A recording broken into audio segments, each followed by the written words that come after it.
Ketua DPP Partai Nasdem, Willy Aditya mengatakan pihaknya terbuka jika Presiden ke-7 RI Joko Widodo ingin bergabung dan menjadi kader Nasdem.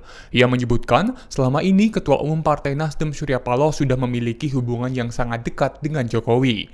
Meski begitu, ia menyerahkan segala keputusan itu di tangan Jokowi sendiri. Baginya, Jokowi sangat mengerti langkah politik yang harus diambil untuk menghadapi berbagai dinamika politik ke depannya. Diketahui, PDIP akhirnya memecat Jokowi, Gibran Rakabuming Raka, dan Bobi Nasution.